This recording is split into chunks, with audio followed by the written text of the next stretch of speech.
എമ്പുരാൻ എല്ലാം കൊണ്ടും ഹിറ്റായൊരു movie.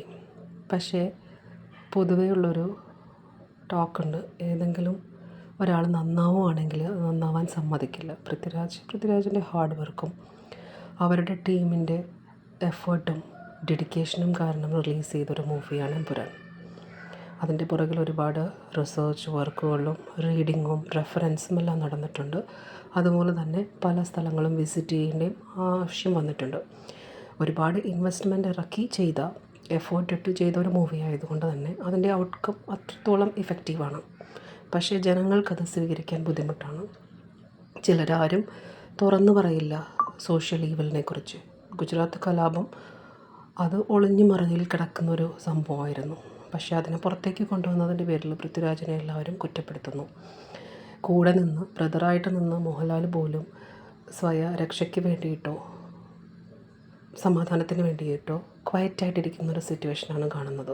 Honest review പറയുകയാണെങ്കിൽ പ്രാക്ടിക്കലി പോസിബിൾ അല്ലാത്ത പല സിറ്റുവേഷൻസും മോഹൻലാലിന് കൊടുത്തിട്ടുണ്ടെങ്കിലും അവതരിപ്പിച്ചിട്ടുണ്ടെങ്കിലും ഇതിൽ ഒരുപാട് റെഫറൻസും ഹാർഡ് വർക്കും ടീം വർക്കും ഇഫക്റ്റീവായിട്ട് പ്രയോഗിച്ചിട്ടുണ്ട്.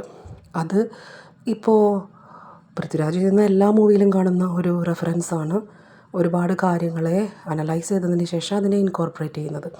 പിന്നെ ക്രിസ്ത്യാനിറ്റിയിലും കുറച്ച് ടോക്ക് വന്നിട്ടുണ്ട്, നെഗറ്റീവായിട്ട് ലൂസിഫറിനെ അല്ലെങ്കിൽ ബൈബിൾ വാചകങ്ങൾ യൂസ് ചെയ്തു എന്നൊക്കെ പറഞ്ഞിട്ട്. അത് ചെയ്യുന്നത് മതപരമായിട്ട് ശരിയല്ലെങ്കിൽ പോലും ഒരുപാട് ഹാർഡ് വർക്ക് കൊടുത്തിട്ടുള്ളൊരു മൂവിയാണത്. അപ്പം മറ്റുള്ളവരുടെ ഹാർഡ് വർക്കിനെയും അവരുടെ സക്സസ്സിനെയും നമ്മൾ എല്ലാവരും ചേർന്ന് ആഘോഷിക്കാനും അത് അംഗീകരിക്കാനും പഠിക്കണം. ഡെഡിക്കേറ്റഡായിട്ട് വർക്ക് ചെയ്യുന്ന ഒരാളെ ഒരിക്കലും മണി മൈൻഡഡ് ആയിട്ടാണ് വർക്ക് ചെയ്യുന്നതെന്ന് കാണരുത്. അത് കാണുന്ന ഒരു സൊസൈറ്റിയാണ് ഏറ്റവും വലിയ വിപത്ത്. പൃഥ്വിരാജിൻ്റെ ഡെഡിക്കേഷൻ എല്ലാ മൂവിയിലും ഒരുപോലെ തന്നെ ആയിരുന്നു. പിന്നെ ഇങ്ങനെ റെഫറൻസ് എടുത്ത് പറയാനും അതിനൊരു വിവാദമാക്കുന്നതിൻ്റെയും ആവശ്യം, അതുപോലെ ഈ കൂട്ടുകെട്ട് കുറച്ച് കഴിഞ്ഞതിന് ശേഷം വിട്ടുപിരിയുന്നതിൻ്റെ ആവശ്യവുമില്ല. എല്ലാത്തിലും ഒരുമിച്ച് നിൽക്കണമെന്നാണ്. സക്സസ്സിന് വേണ്ടി എങ്ങനെ നിന്നുവോ അതുപോലെ തന്നെ ഒരു പ്രശ്നം വരുമ്പോഴും ഒരു ടീമായി തന്നെ ഒരുമിച്ച് നിൽക്കണമെന്നാണ് എനിക്ക് പറയാനുള്ള അഭിപ്രായവും ഈ മൂവിയെക്കുറിച്ചുള്ള റിവ്യൂ.